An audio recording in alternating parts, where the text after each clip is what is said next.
Hey guys, welcome back to my channel. My name is Hannah. If you haven't been here before, we're going to talk about some bookish things. Today we are going to do a book tag called the Okay So Booksically book tag. I'm pretty sure it's a really old tag. I found it, wanted to do it, doing it. Let's go. Question 1 is tell us about your channel name and your real name. So my channel name, as you see, is The Book Brewer.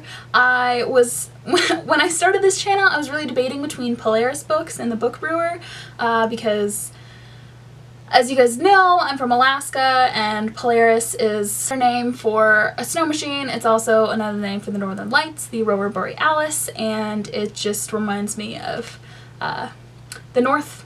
And I really liked it. Like The Book Brewer,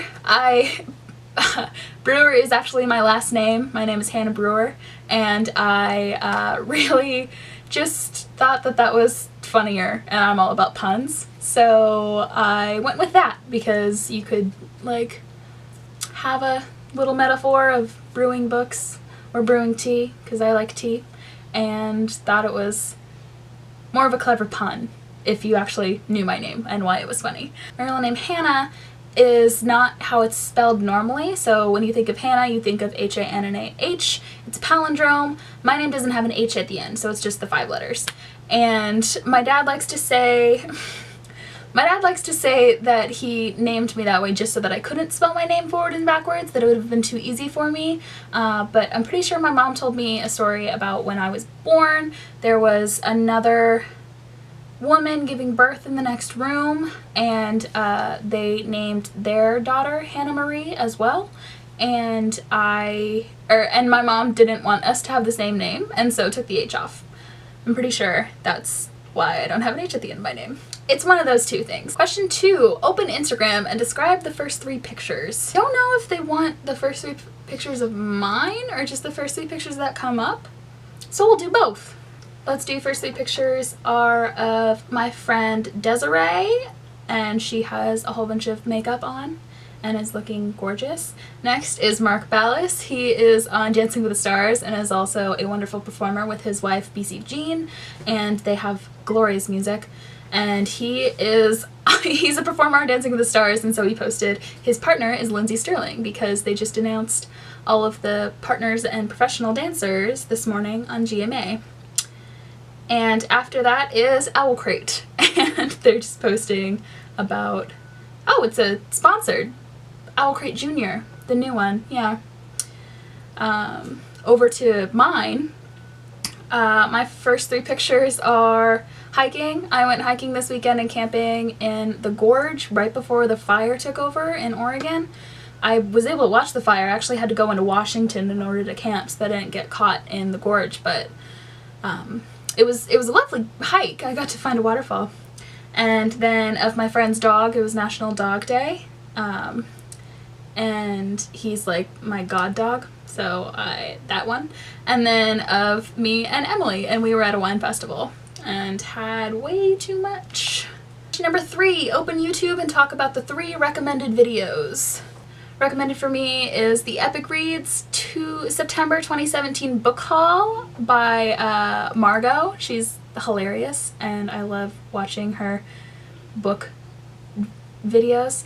A BuzzFeed video called Surprising Ways You Can Get Pregnant, and then a video by Jordan Shaloub, who is from BuzzFeed. She's also started her own YouTube channel. She has one, it's called Jack Like Jordan, and she tried Chris Pratt's workout, and she's funny and is just like a fitness person. Question number 4, what music do you listen to while you're reading and or writing, and how many plays does it have? I really like listening to soundtracks, so I have the Harry Potter soundtrack and the How to Train Your Dragon soundtrack and the Spirit soundtrack and everything on my phone, and if not, I just go to Spotify and I have a study soundtrack on there. If not, I just listen to it on shuffle. My most listened to song lately, probably all summer, has been Castle on a Hill by Ed Sheeran. Number 5, what is your favorite book on the shelf at the moment? For that, if you guys have been here this year, you're not going to be surprised. It's Red Rising by Pierce Brown, and this is just going to encompass the entire trilogy because I love it and can't get enough of it. I have it. I really recommend listening to it on audiobook because Tim George Reynolds his voice is like gold getting poured into your ear. It's just lovely, and he has such good accents for every single person and voices, and it's just brilliant. And Pierce Brown has just a way with words, and it just like spoke to my inner history nerd and like English nerd, where I had to read the Iliad and the Odyssey and the Aeneid in high school AP English, and didn't necessarily like it at first, but now I have a better appreciation for it. And Pierce Brown is just brilliant and amazing and incorporated so many things into these books, and so much happens, and it's so good. And I'm gonna stop rambling.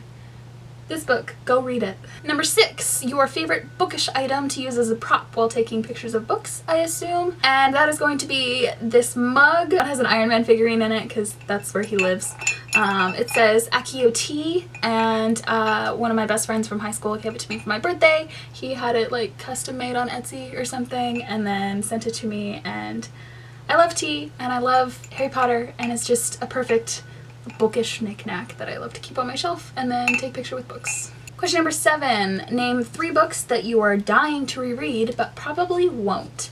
And that is the problem, because we have our favorite books because we've read so many, but you feel guilty when you're rereading your favorite books, and then you can't like go on to other books, but your TBR shelf is too high already, and you feel like you need to continue reading new books and can't enjoy the pleasures of like the beautiful past and your favorite like books that make you feel at home. So I'm just going to choose, I mean, I try and reread Harry Potter every summer, so again, that's on its own level. I'm not going to count it. So I'm going to go, surprise, surprise, Red Rising. I already want to reread this entire series.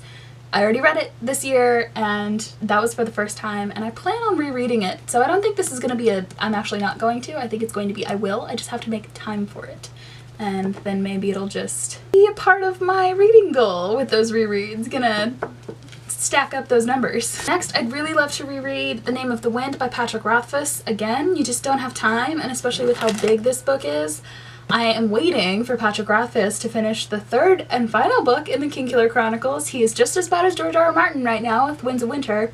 The 3rd book in this series and Chronicles is The Three Doors of Stone, I believe it's called. So I'm waiting for that book to come out, or at least get a publication date, and then I will reread Name of the Wind and Wise Man's Fear in order to be up to date and refreshed in this story. And again, this year has been such a good year of reading for me. I want to reread Mistborn already. This is the Final Empire. It's book 1.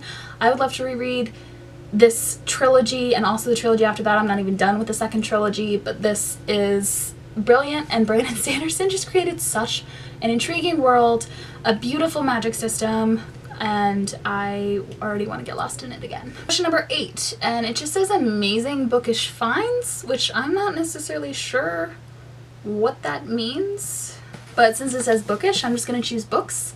And I'm going to go with my German edition of Harry Potter that I found at Goodwill for $3, and then also Harry Potter, this beautiful boxed edition of Harry Potter and the Half-Blood Prince.